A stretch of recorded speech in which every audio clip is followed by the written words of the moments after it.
माँ ऐसा क्यों कर रही है हमारे साथ? कह कह कर थक चुके हैं कि वो इंसान नहीं, राक्षस है, दानव। भरोसा ही नहीं, करे भी तो क्या करे, थोड़ा कुछ समझ नहीं आ रहा है। उम्मीद बहुत ही छोटा शब्द है। आपको पता है रौनक जी, अम्मा मुझसे दूर चली गई थी ना, कुछ नहीं था मेरे पास, पर उम्मीद थी कि एक दिन मैं उनसे जरूर मिलूंगी दोबारा। और देखिए, आप मेरी जिंदगी में आए, मेरी उस उम्मीद को पूरा किया आपने।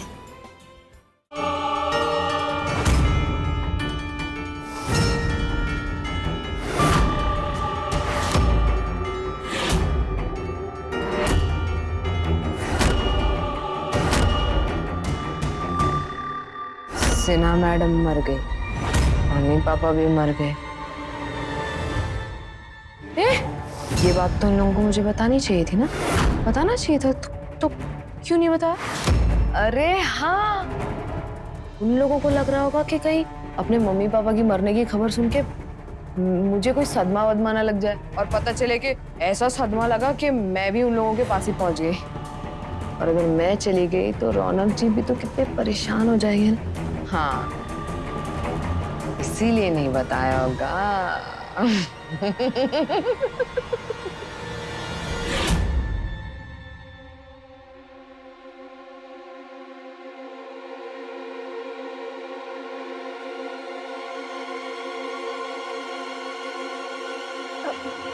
हेलो हेलो, इंस्पेक्टर शांतनु विश्वास, crime branch. Yes, this is Shantanu विश्वास। नमस्ते, मैं गायत्री सिंह बोल रही हूँ, तीरथ राज सिंह की धर्मपत्नी। सर, मैंने आपके बारे में बहुत सुना है कि आप बड़े बड़े पेचीदे क्राइम केसेस आसानी से सॉल्व कर देते हैं। दरअसल मैंने एक केस के सिलसिले में ही आपको कॉल किया है अभी। कहिए। मेरे परिवार पर अटैक्स पे अटैक्स हुए जा रहे हैं, पहले मेरे पति पर, फिर मेरे बेटे पर, मेरी होने वाली बहू पर। सर, मैं हाथ जोड़ के आपसे विनती कर रही हूँ, रिक्वेस्ट कर रही हूँ कि आप प्लीज हमारी मदद कीजिए। पता नहीं कौन है जो मेरे परिवार के पीछे पड़ा हुआ है। आप निश्चिंत रहिए, मैं देख लूंगा।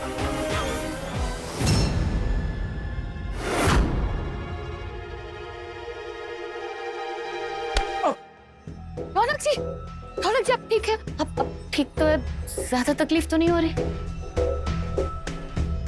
अरे तकलीफ तो बहुत हो रही है, ठोकर लगने की नहीं। हमारी माँ को देखकर मानो अंधविश्वास की पट्टी उनकी आंखों पर है। देख नहीं पा रही हमारे बाप का असली चेहरा। कितनी बार हमने अपनी माँ से कहा कि वो धोखा दे रहा है, पर नहीं, कोई हमारी बात ही नहीं मान रहा है। कहेगा कर थक चुके हैं साला। मन तो करे सब छोड़ छाड़ कर यहां से बहुत दूर भाग जाए, सारे रिश्ते नाते सब तोड़ दे। फिर एक चेहरा हमारे सामने आ जाता है, बस उसे देख के रुक जाते हैं, हाथ बन जाते हैं हमारे। अगर उसे छोड़ के गए ना, अपनी माँ को, सारा टूट जाएगी, बिखर जाएगी, मर जाएगी हमारे बिना। जानते हैं हम इतना प्यार करते हैं हमसे वो। सर, हमारी भी प्रॉब्लम है ना कि हम भी बहुत प्यार करते हैं उससे। पागल है, हमारी बात ही नहीं सुन रही, कोई भरोसा ही नहीं कर रहा हम पर। चला, तुम भरोसा करती हो, तुम्हें तो विश्वास है ना हम पर, कि तुम्हें भी लगता है कि हम झूठ बोल रहे हैं। पूरा विश्वास है आप पर रौनक जी। तो फिर माँ ऐसा क्यों कर रही है हमारे साथ? कह कह कर सारा थक चुके हैं कि वो इंसान नहीं, राक्षस है, दानव है, सारा धोखा दे रहा है। इतने सालों से विश्वास ही नहीं कर रही, हमारा भरोसा ही नहीं, करे भी तो क्या करे, सारा कुछ समझ नहीं आ रहा है। उम्मीद रौनक जी, होप बहुत ही छोटा शब्द है, पर इसका मतलब, इसका अर्थ बहुत गहरा है। आपको पता है रौनक जी, जब अम्मा मुझसे दूर चली गई थी ना, कुछ नहीं था मेरे पास,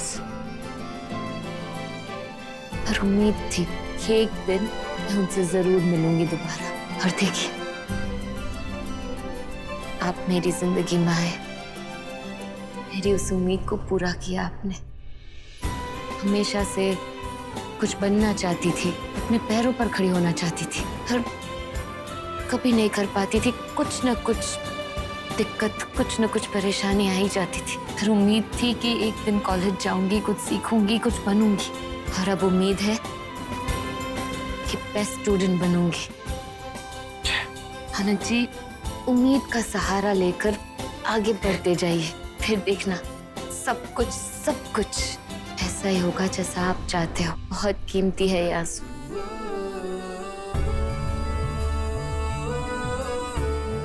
इन्हें ऐसे बहने मत दीजिए। बचपन में स्कूल के दिनों में मम्मा कहती थी, जब हमारे पास तोप है तो बड़ी से बड़ी तोप भी हमारा कुछ नहीं बिगाड़ सकती। आपको उसी होप की जरूरत है, फिर माँ ही नहीं पूरा परिवार आपके साथ होगा, आपकी बातों पर यकीन करेगा। ये मेरा विश्वास है।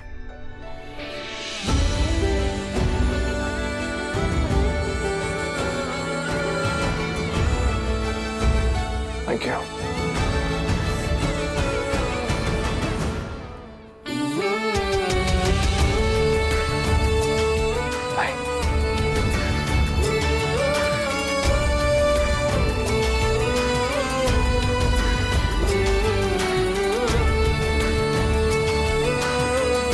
रौनक भैया,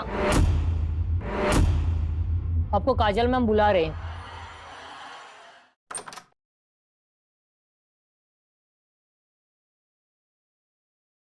काजल, तुमने हमें बुलाया? हाँ रौनक जी, आप मुझे अभी के अभी मेरे मम्मी पापा के पास ले चलिए ना। मुझे उनसे मिलना है। अब तक तो उनका इलाज हो चुका होगा ना? क्या हुआ? चलिए ना। पूरा एक दिन हो चुका है मुझे डिस्चार्ज मिले हुए। अब तक तो उनका भी इलाज हो जाना चाहिए ना। अब ऐसी भी क्या इमरजेंसी है कि ना मैं उनसे मिल सकती हूँ ना बात कर सकती हूँ। आप चलिए ना मुझे लेके, मैं भी चलती हूँ। क्या है ना कि हॉस्पिटल के कुछ रूल्स होते हैं, तो हम ऐसे तो नहीं घुस सकते। हमारा हॉस्पिटल तो नहीं है ना। वैसे भी डॉक्टर ने कहा कि अंकल आंटी का इलाज चल रहा है। एक काम करो, हाँ इसको जूस पिलाओ, तब भी ठीक है। जूस ला। वो कोई जरूरत नहीं है जूस लाने की, मुझे नहीं पीना है जूस। अरे ऐसे कैसे नहीं मिलने देंगे? मैं उनकी अपनी खुद की बेटी हूँ ना। रौनक जी, आपने तो देखा होगा ना उनको। आप बताइए ना मुझे, वो लोग ठीक है? ज्यादा इंजरी तो नहीं हुई है ना? नहीं देखो, वो इंजर्ड नहीं है।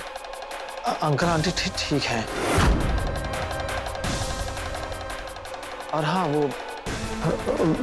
विजिटिंग आवर्स जो है वो खत्म हो गए ना। कैसे जाएंगे मिलने? गेस्ट अलाउड नहीं है टाइम के बाद। गेस्ट से क्या मतलब है आपका? मैं कोई गेस्ट हूँ क्या? मैं तो उनकी अपनी खुद की बेटी हूँ ना। मुझे कुछ नहीं सुनना है। रौनक जी, आप मुझे अभी लेके चलिए, मुझे कुछ नहीं सुनना है। चलिए अभी, मैं भी चल रही हूँ। सुनो, देखो ऐसी बात नहीं है कुछ। डॉक्टर ने कहा था कि 3 से 4 दिन लगेंगे ना। आईसीयू में शिफ्ट किया है। तुम रिलैक्स हो, हम चलेंगे। चलो ठीक है, फिर 3-4 दिन तक रुक जाते हैं, फिर देख लेंगे। हाँ, लेकिन तब तक हम लोग बनारस हो आते हैं।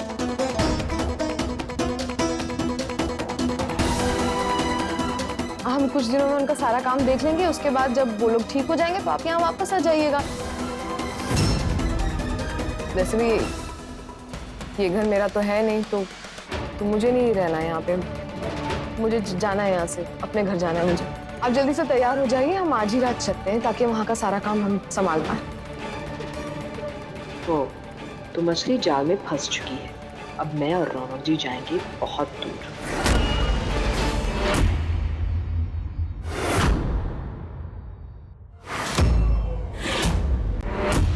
हाँ, तो क्या हुआ था उस दिन? सर, उस दिन जब खाने का पूछने आया था तो काजल मैडम ने दरवाजा खोलकर कहा कि हम नहीं खाएंगे, और बाहर डू नॉट डिस्टर्ब का साइन बोर्ड भी लगा दिया था।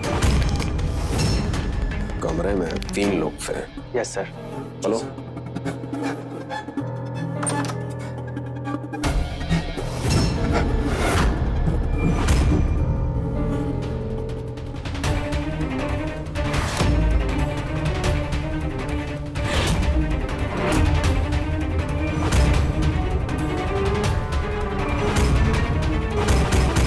कोई चौथा अंदर आ नहीं सकता, 2 की लाश है और तीसरा पूरी तरह घायल। सीसीटीवी फुटेज दिखाओ उस दिन की।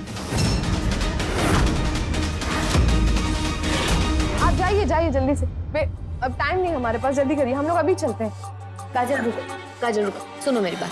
काजल एक मिनट, आप वहाँ से हिल भी नहीं रहे हो। मैं मम्मी पापा को दिखाने बोल रही हूँ, वो भी नहीं कर रहे हो। बनारस जाने की बात कर रही हूँ, वो भी नहीं सुन रहे हो। आप क्या प्रॉब्लम क्या है? आपने तो बोला था ना आप मेरी हर बात मानेंगे, तो फिर चलिए ना।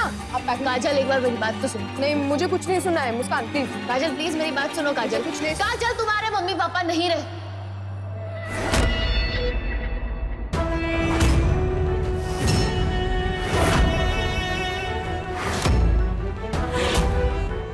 सॉरी, तुम्हें ये खबर इस तरह से सुननी पड़ी। हम तुम्हें ये खबर इस तरह से ही सुनाने वाले थे, पर तुम्हें अंधेरे में रखकर तुम्हारा कुछ भला नहीं होता। काजल, ये सच का घूंट कड़वा घूंट तुम जितना जल्दी पी लो वही अच्छा है। मेरे साथ भी ये हो चुका है, इसलिए मैं तुम्हें ये बता पा रही हूँ।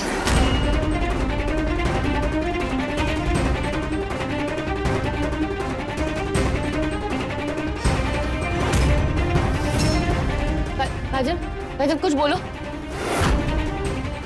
रौनक, मुस्कान, हम दोनों ख्याल रखेंगे। तुम ठीक हो ना? काजल कुछ तो बोलो। काजल झूठ बोल रही हो तुम, झूठ बोल रही हो।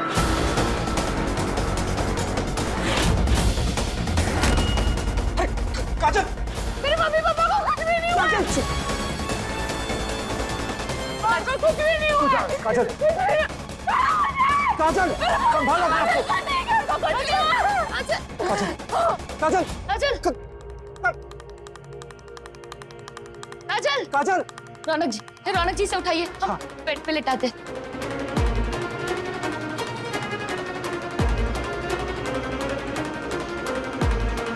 काजल, रौनक जी आप माँ को बुला के लाइए प्लीज। मैं डॉक्टर को फोन करती हूँ।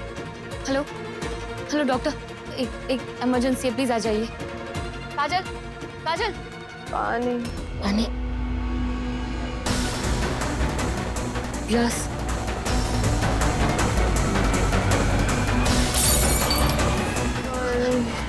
काजल, मैं पानी लेकर आती हूँ।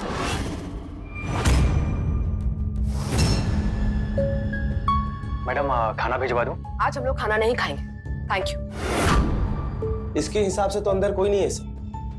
जब खिलाड़ी खुद को खेल से ऊपर समझने लगे तो मैं आता हूँ ये बताने कि बाप कौन है। उन तीनों में से जो जिंदा है, पूछताछ उससे शुरू करते हैं। आई।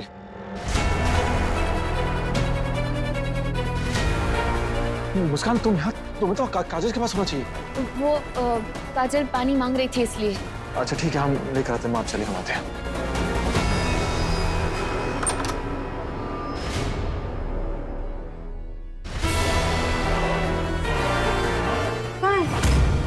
अभी तो यही थी। काजल, काजल।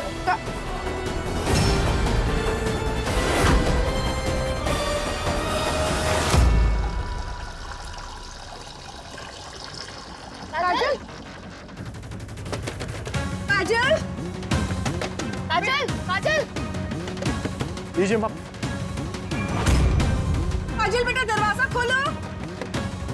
हाँ देखना, काजल दरवाजा नहीं खोल रही। चल। काजल, काजल, दरवाजा खोलो। काजल प्लीज दरवाजा खोलो। Excuse me.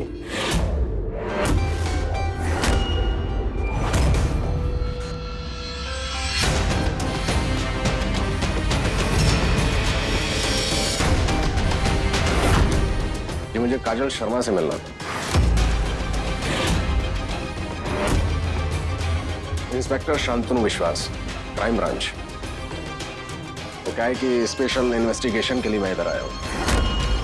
मुझे काजल शर्मा के पेरेंट्स के मर्डर केस के सिलसिले में काजल से कुछ पूछताछ करनी है। नमस्ते इंस्पेक्टर साहब, मैं गायत्री सिंह। मैंने आपको फोन करके बुलाया था।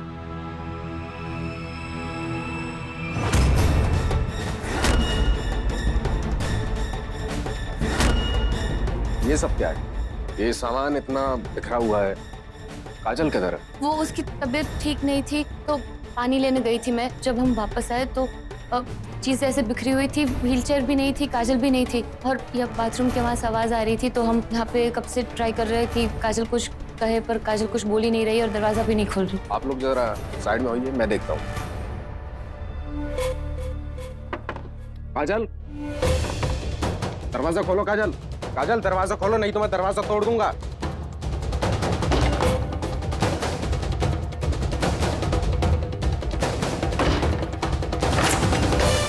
काजल, काजल, काजल, काजल, काजल, काजल। काजल, काजल।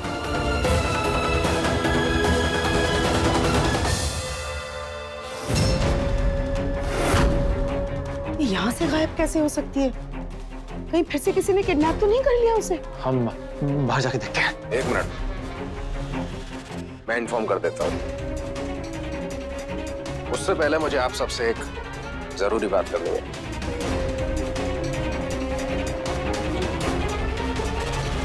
प्रभात, अपनी पूरी टीम लेकर जाओ और आसपास के एरिया में सर्च करो। एक लड़की है व्हीलचेयर पर, काजल नाम है।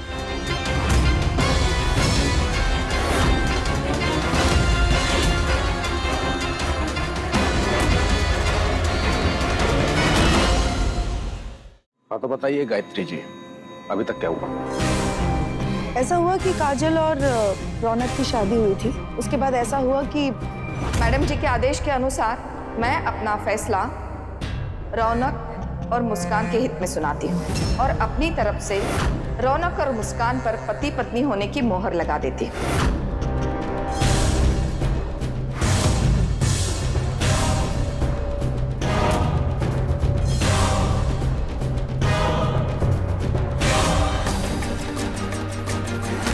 किसने किसको मारा और कौन किसके पीछे है, ये सब मैं पता कर लूंगा। लेकिन अगर आप में से कोई इन सब के पीछे है, अगर है तो जितना मजा करना है कर लीजिए, क्योंकि कुछ ही दिनों में ये केस मैं पानी की तरह बिल्कुल साफ कर दूंगा।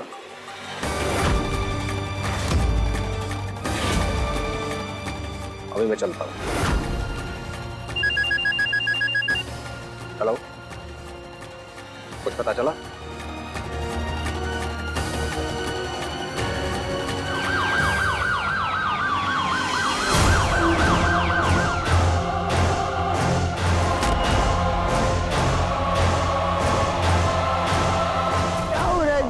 काजल की जिंदगी में कुछ समझ में नहीं आ रहा है, ऐसा क्यों हो रहा है? उस बेचारी को तो सुख और चैन ही तो नहीं मिल रहा है। कितनी परेशानी से गुजर रही है बेचारी, पता नहीं कब सब ठीक होगा। हाँ, और जिसने उसकी जिंदगी बर्बाद की है वो खुद यहाँ पे मजे ले रही है। सुनिए, एक मिनट। अब कुछ कर क्यों नहीं रहे हैं? ढूंढ के लाइए काजल को।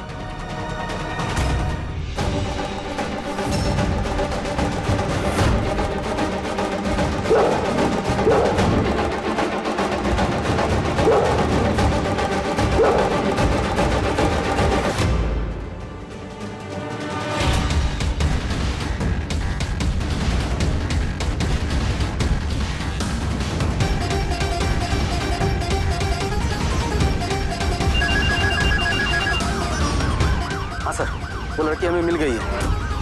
आप जल्दी से आ जाइए। मैं भी पहुंच रहा हूँ। Okay sir. गाड़ी रोक, यू टर्न ले।